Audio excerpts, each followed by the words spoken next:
So the thing is कि जो orientation की पहली क्लास थी उसमें I have discussed about the syllabus. I will be taking Indian polity है GS2 का paper. You go back and see that video, ठीक है, बिकॉज उसमें सिलेबस काफ़ी डिटेल में डिस्कस किया गया है और सिलेबस जानना ज़रूरी है, ठीक है. कुछ चीज़ें हैं जो पॉलिटी को लेके आई विल क्लियर. आपका ऑप्शनल क्या है? अच्छा, पॉलिटिकल साइंस है. Good. What about you? Veterinary science. ठीक है.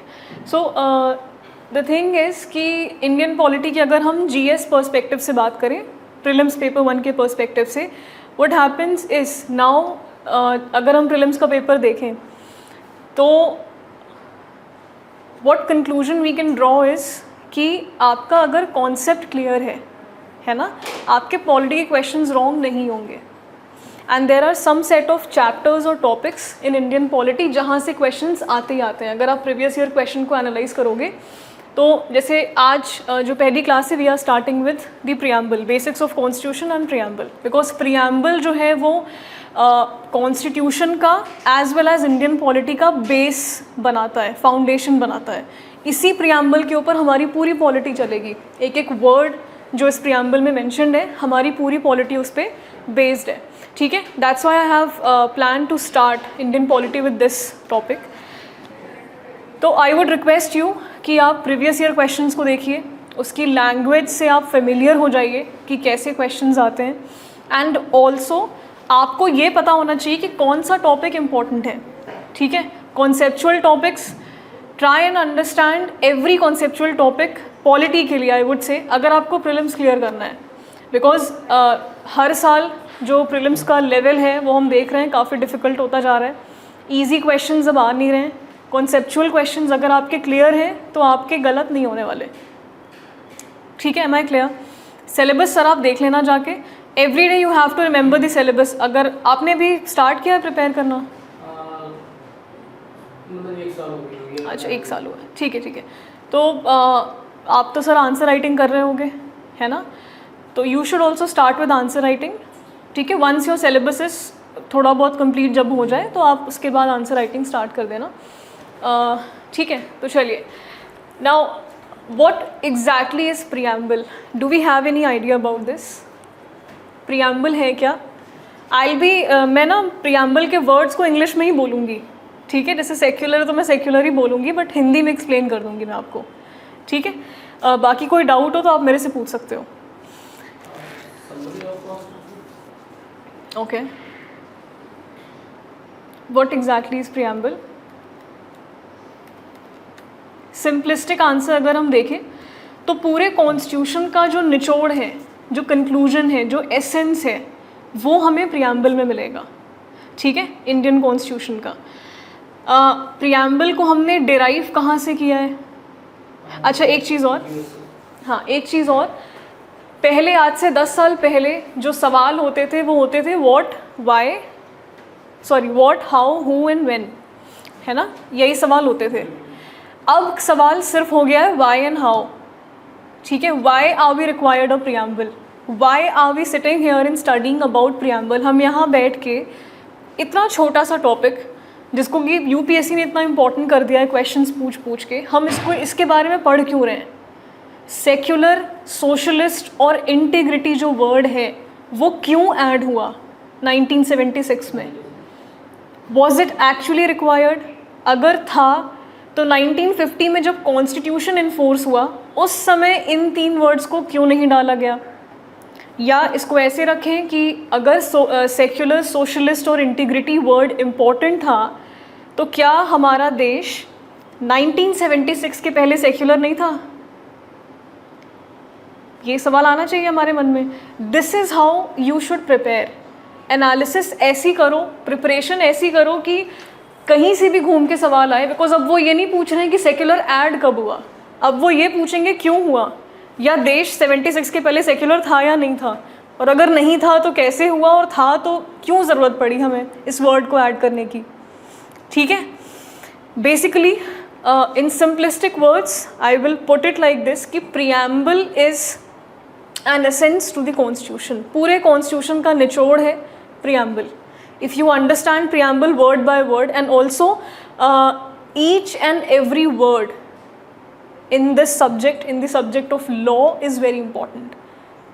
in fact it is said, law के उसमें तो ये कहा जाता है कॉन्स्टिट्यूशन की दुनिया में कि एक एक फुल स्टॉप, एक एक कॉमा की अपनी इम्पोर्टेंस है, ठीक है? तो वर्ड तो इम्पोर्टेंट होगा ही, राइट?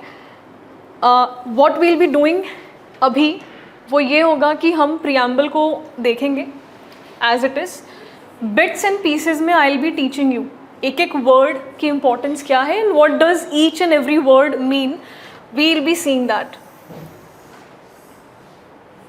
ठीक है? एक तो ये है कि आपको प्रियम्बल एज इज़ याद होना चाहिए, है ना?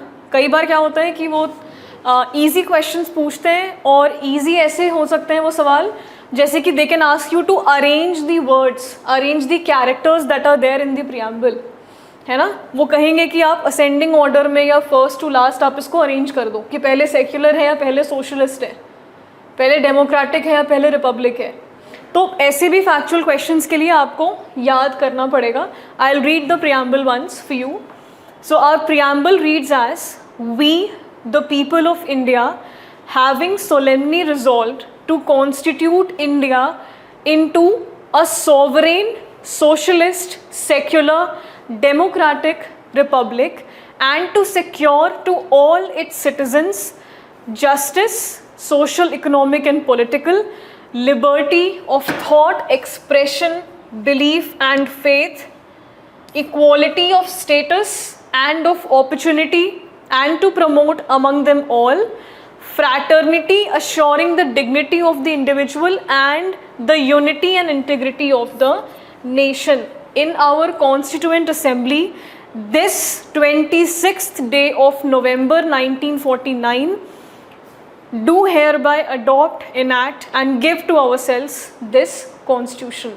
अब ये जो डेट मेंशन्ड है यहाँ पे, which is your 26th day of November, 26 November 1949, कुछ डेट्स हैं अभी, I be asking you about those dates. वो सारी डेट्स प्रियम्बल के पर्सपेक्टिव से या पॉलिटी कॉन्स्टिट्यूशन के बेसिक्स के पर्सपेक्टिव से इम्पॉर्टेंट है, एक एक करके भी देखेंगे।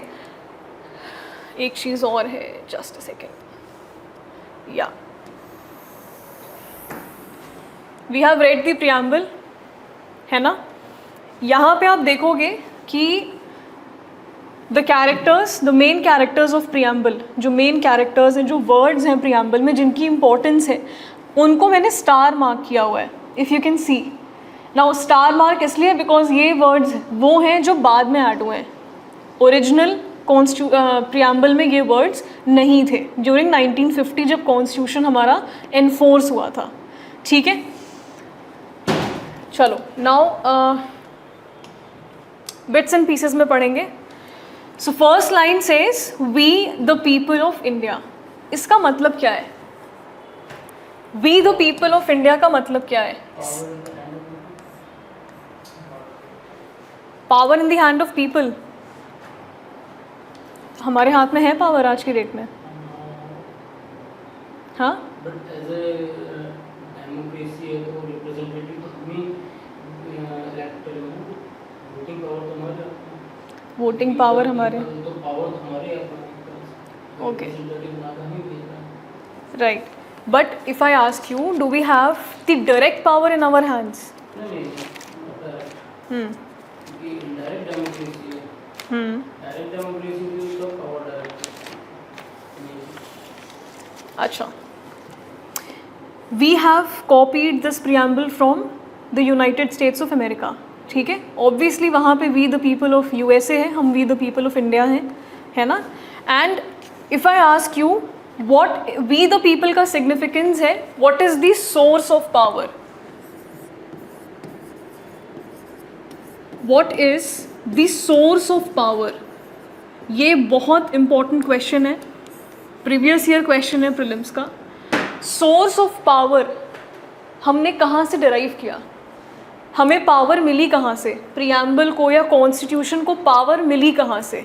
वो मिली है वी द पीपल से, ठीक है? सो वी द पीपल का जो सिग्निफिकेंस है, that is your, we the people का सिग्निफिकेंस है कि जो पावर मिली है वो हमसे मिली है. So source of power is we the people of India. हमने अपनी पावर गवर्नमेंट को दी वाया आवर वोट्स. हमने वोट किया उन्हें, उनके हाथ में पावर दी so that they can decide for the betterment of society. वो हमारे भले के लिए काम करें. So now the power is concentrated in their hand. But उस पावर का सोर्स क्या है? That is we the people, है ना. हमने ये रिजॉल्व किया कि we will be constituting a government, we will be constituting a constitution जिसके ऊपर गवर्नमेंट काम करेगी और सोसाइटी के बेटरमेंट के लिए government will be performing it's duties and it's task obviously with in its limitations. Government की भी लिमिटेशंस हैं, है ना. Government can't act arbitrary. वो अपने मन से तो काम नहीं कर सकती. उनको भी लिमिट किया गया है. उनकी पावर एब्सोल्यूट नहीं है. उनकी लिबर्टी भी क्वालिफाइड है. जैसे हमारी लिबर्टी क्वालिफाइड है, इट्स नॉट एब्सोल्यूट, वैसे उनकी लिबर्टी भी क्वालिफाइड है. ठीक है. So we the people of India है source of power. If the question ask कि what is the source of power, from where are they getting the power? So that is from we the people of India, from the citizen of India. Now suppose अब सवाल आता है, answer me this question. So I am pursuing law, ठीक है.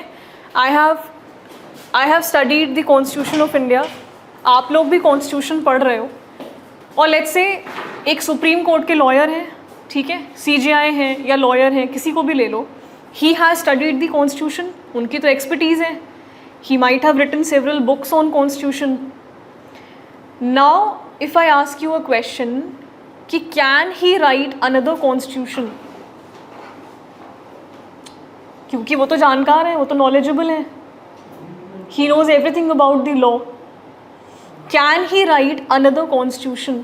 क्या वो एक पूरी क्यों नहीं लिख सकते? बुक लिख सकते हैं, बट कॉन्स्टिट्यूशन चेंज नहीं कर सकते ना. अमेंडमेंट कर सकते हैं. अमेंडमेंट बाया क्या कहते हैं? कॉन्स्टिट्यूशन बुक लिख सकते हैं, बट कॉन्स्टिट्यूशन अमेंडमेंट लॉयर नहीं करेगा. अमेंडमेंट मतलब बाया क्या कहते हैं? रिप्रेजेंटेटिव. ओके. अगर मैं क्वेश्चन को ऐसे पुट करूं, is he sanctioned to write a book? Is he permitted to write a book? We are talking about the preamble of India. ठीक है. This is your first class. Orientation देखा था? Demo orientation नहीं देखा था. You have just begun with the preparation. Okay, so this is the first class. We are starting with the first topic, that is preamble. ठीक है. So is he sanctioned to write the constitution? Is he permitted? क्या उनको permission है लिखने की constitution? नहीं है ना. He can't write another constitution. चाहे वो कितना भी learned lawyer हो, चाहे वो CJI क्यों ना हो. But then मेरा अगला सवाल है, constitution makers को ये power किसने दी? अच्छा, आज के डेट में आप जैसा कह रहे हो कि कॉन्स्टिट्यूशन को अमेंड किया जा सकता है, वो पावर किसके पास है? Who can amend the constitution? Parliament. किसने ये पावर दी? नहीं, वी द पीपल ने दी, है ना. वी द पीपल ने दी है. हमने उनको अपनी पावर दी है कि we can that they can amend the constitution. Now in today, आज 2023 है, we are talking about the preamble. आज की डेट में if I ask about the power that has been given to the parliament to amend the constitution, है ना, और to rewrite नहीं, amend ही कहेंगे, और to amend the constitution, वो मिली है we the people से. Now if I ask you back, हमने अपने वोट से पार्लियामेंट को इलेक्ट किया और पार्लियामेंट उसको अमेंड कर रही है. बट जब कॉन्स्टिट्यूशन मेकर्स ने, जब हमारे फाउंडिंग फादर्स ने कॉन्स्टिट्यूशन को लिखा, उन्हें किसने परमिशन दी? Who sanctioned the founding fathers to write the constitution? उस समय हमारा वोट तो था नहीं, हम आज़ाद तो थे नहीं. Are you understanding? उस समय तो हमने वोटिंग की नहीं. फिर how come they have written a constitution? कैसे मिली? वोट किया था उस समय, कैसे मिली?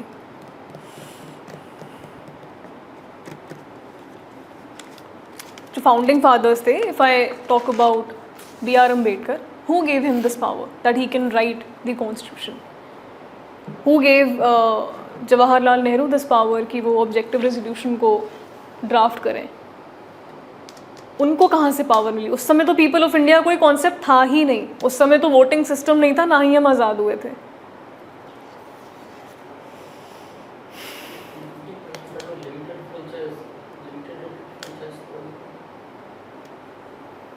सॉरी 1935 में लिमिटेड एडल्ट फ्रेंचाइज तो आ गया था, बट वोटिंग तो नहीं हुई थी ना, वोटिंग तो नहीं हुई थी. चलो I will tell you. I am talking about 9th December 1946. So we got independent on 15th August 1947.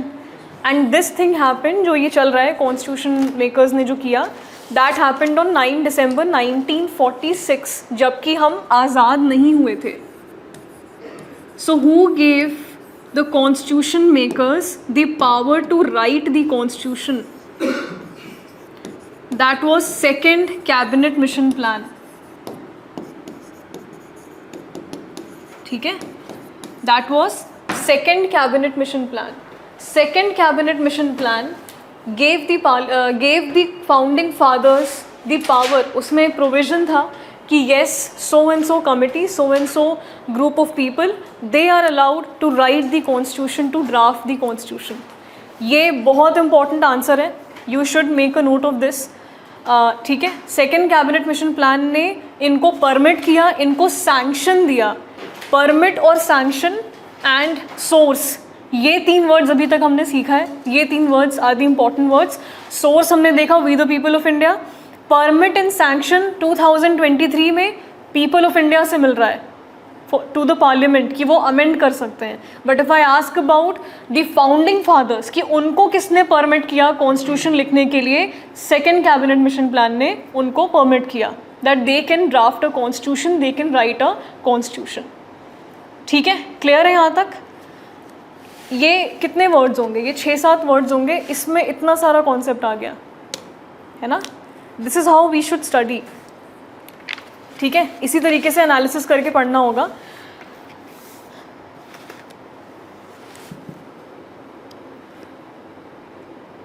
आज की डेट में if I ask you what is the source of power?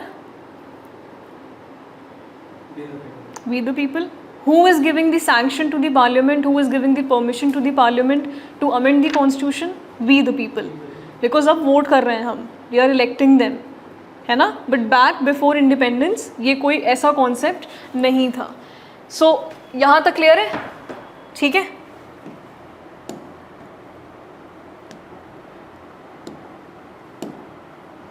चलो, we the people of India having solemnly resolve to constitute India into. अब ये आ गए आपके characters. These are the characters of the preamble. एक एक करके हम इन सारे कैरेक्टर्स की डिटेल एनालिसिस देखेंगे. These are the characters of the preamble. तो हमने ये रिजॉल्व किया है, हमने ये खुद को we have given to ourselves this promise कि हम ऐसा कॉन्स्टिट्यूशन बनाएंगे जिसके कैरेक्टर्स में sovereign, socialist, secular, democratic, republic, ये हमारे देश का, हमारे कॉन्स्टिट्यूशन का कैरेक्टर फॉर्म करेगा. ठीक है. सॉवरेन पे आते हैं. सॉवरेन का थोड़ा भी आइडिया है किसी को? सॉवरेन वर्ड का मीनिंग क्या होता है? फॉरेन कंट्री के मतलब हमारी कंट्री में क्या बोलते हैं, मतलब हमारी बाउंड्री पे अल्टरेशन नहीं होगा क्योंकि फॉरेन कंट्री मतलब सॉवरेन है, मतलब कि हम अपने ही रूलों पर लॉ वगैरह अप्लाई कर सकते हैं, किसी और कंट्री का कोई कंट्री हम फोर्स नहीं कर सकते. ओके. What about you? आपको समझ नहीं आ रहा इंग्लिश? अभी तक क्लियर हुआ है?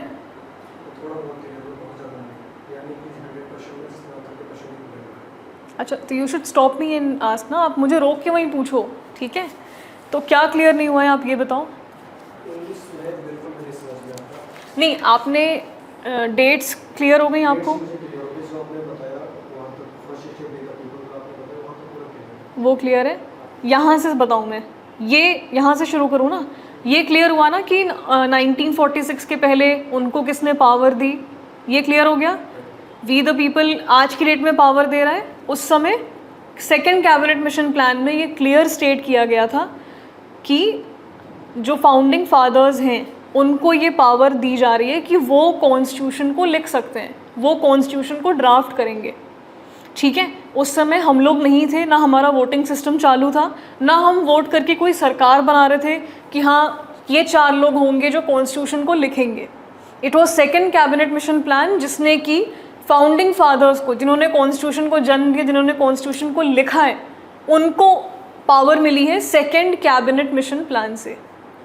क्लियर है? ठीक है, ये जो है ये कैरेक्टर्स है। कैरेक्टर का मतलब हुआ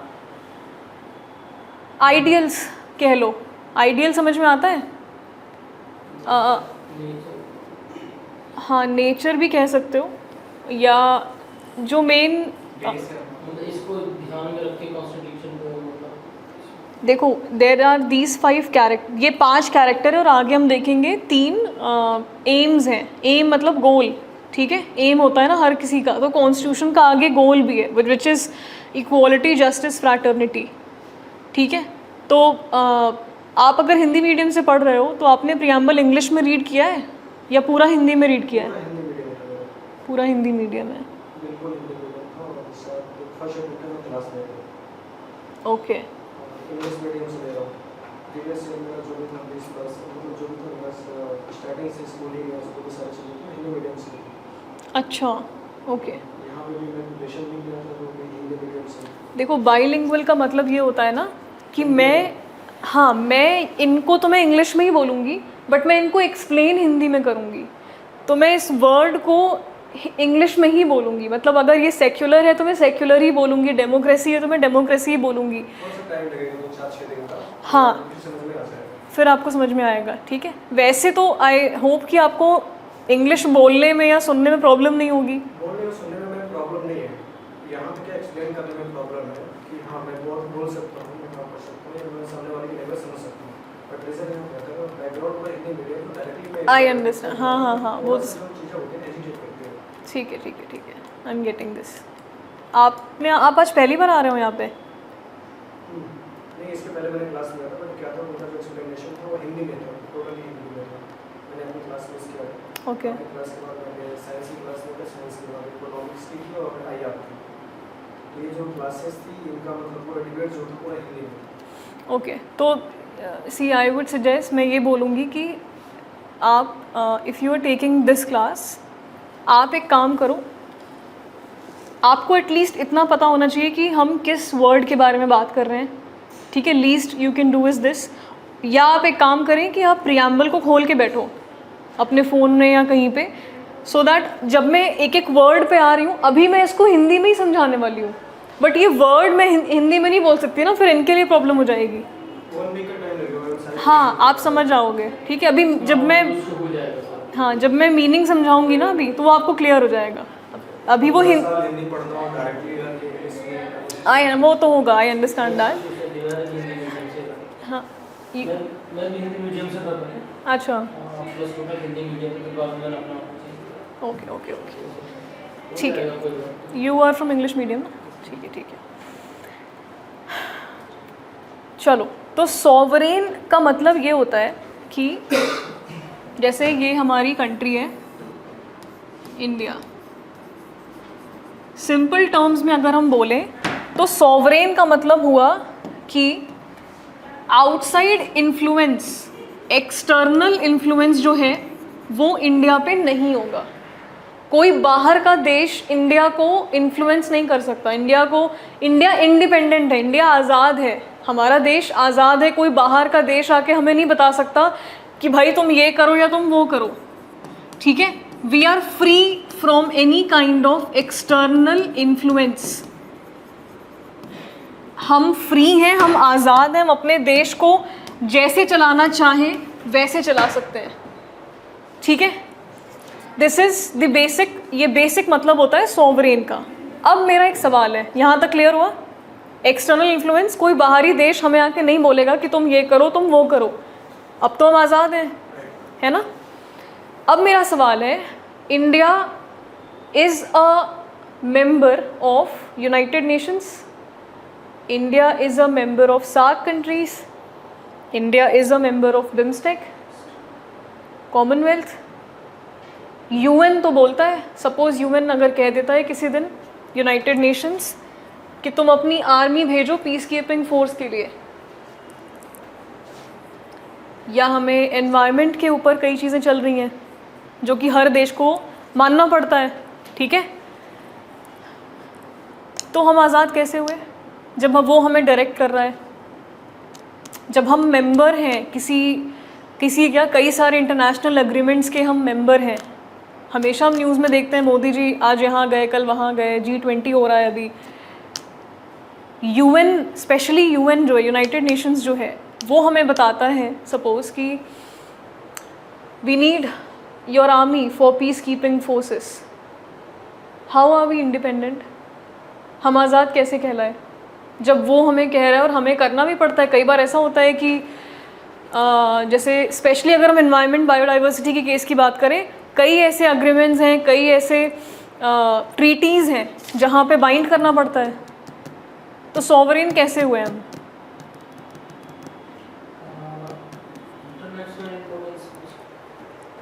इंटरनेशनल इम्पोर्टेंस जैसे कि उनका यूनाइटेड नेशंस में काफ़ी कंट्रीज हैं तो एक दूसरे के साथ एक्सटर्नल अफेयर्स हैं, तो अपने दूसरे बेनिफिट्स के लिए कुछ एक, क्योंकि वैसे तो सॉवरेन है, मतलब बाइंडिंग तो नहीं है उनका भी, बट हम एक एक्सटर्नल अफेयर्स के लिए हम शायद ये करते हैं। ओके, इसका सिंपल सा आंसर ये है, यूएन अगर हमें कहता भी है कि अपनी आर्मी भेजो पीस कीपिंग फोर्स में हमें ज़रूरत है, we are not bound to do that, ठीक है, we are not bound to do any of the thing that SAARC, BIMSTEC और यूएन या कोई भी कह रहा है। We are not bound to agree, हमारे ऊपर ये कोई कंपल्जन नहीं है, ज़रूरी नहीं है हमें कि हम उनकी बात को सुने, ठीक है। जहाँ तक इंटरनेशनल ट्रीटीज़ या इन्वायरमेंट बायोडाइवर्सिटी की बात आती है, वहाँ पे इट इज़ अपॉन अस, अगर हम उनके पूरे कॉन्ट्रैक्ट को, उनके पूरे अग्रीमेंट को पढ़ने के बाद अग्री कर रहे हैं कि हाँ हम ये चीज़ें करने वाले हैं for the sake of environment, हम वातावरण को सुधारने के लिए ये चीज़ें करेंगे, तो वो हमारा डिसीजन है, कोई हमें फोर्स नहीं कर रहा है, ठीक है, वो हमारा डिसीजन है। ऑल में ऑल बाउंड नहीं है इंडिया, इंडिया आज़ाद है, वो अपना डिसीजन खुद लेगा। अगर वो किसी इंटरनेशनल अग्रीमेंट का पार्ट बन रहा है, in that case also India knows कि हाँ हम क्या करने जा रहे हैं, या अगर हम इस पार्टी का हिस्सा बनते हैं, इस ट्रीटी का हिस्सा बनते हैं, इन दैट केस हमें करना क्या है, हमारे कंपल्जन्स क्या होंगे, ठीक है। डिसीजन कम्प्लीटली हमारा है, फैसला पूरा हमारा है कि हमें किसका पार्ट बनना है, किसका नहीं बनना है। यूएनओ आके हमें नहीं कह सकता कि आप ये करो या वो करो, मतलब हम बाउंड नहीं हैं कुछ करने के लिए, इट्स अप टू अस, ये हमारे ऊपर है। ये हो गया सॉवरेन का कंप्लीट मतलब, ठीक है। अब एक दूसरा सवाल, इंडिया सॉवरेन है, भारत सॉवरेन है, भारत आज़ाद है कि वो किसी और से मतलब बाइंड नहीं कर रहा है। आर इंडियन सॉवरेन, क्या हम सॉवरेन हैं, क्या हम आज़ाद हैं? Are we sovereign? सिर्फ वोटिंग पर्पस, वोट के टाइम पर हम सॉवरेन हो सकते हैं।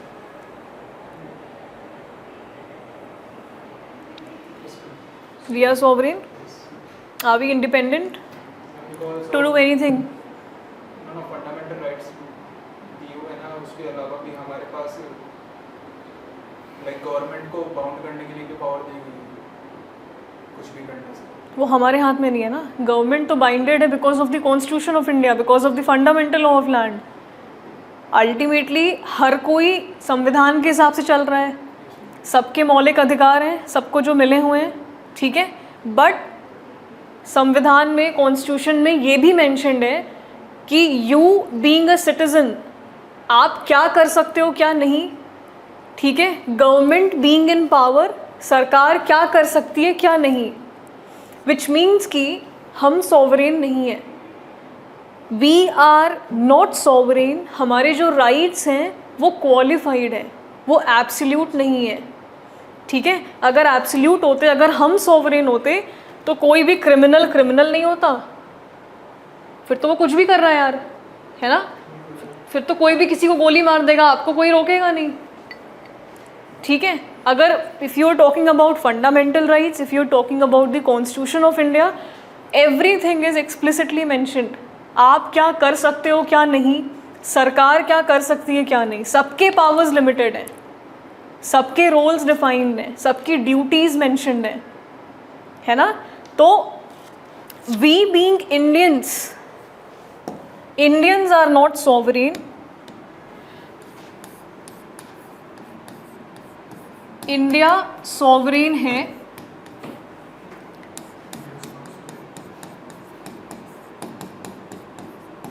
Indians are not sovereign. Why? Because our rights are qualified, which means कि we are bound by the law. Lex Rex सुना होगा, law is supreme, है ना। लॉ की चलेगी, चाहे वो सरकार हो चाहे वो सिटीजन हो, सबको लॉ को फॉलो करना है। लॉ में अगर एक्सप्लिसिटली मेंशन्ड है कि हम क्या कर सकते हैं क्या नहीं कर सकते, for government as well as for citizen, ठीक है। इसीलिए हमारे राइट्स एब्सोल्यूट नहीं हैं, हमारे राइट्स क्वालिफाइड हैं और हम सॉवरेन नहीं हैं, हमारी एक लिमिटेशन है। ही वॉज राइट, सिर्फ एक जगह हम सॉवरेन हैं, which is when we exercise our voting power। जब हम अपनी वोटिंग, वहाँ हमें कोई नहीं बोल सकता कि आप इसको वोट मत करो उसको करो, वो कम्प्लीटली हमारी पावर है, वो एब्सोल्यूट पावर है हमारी। This is a special exception. During voting आप एब्सोल्यूटली अपनी पावर को एक्सरसाइज करते हो, ठीक है। क्लियर है यहाँ तक? सॉवरेन हो गया, ख़त्म।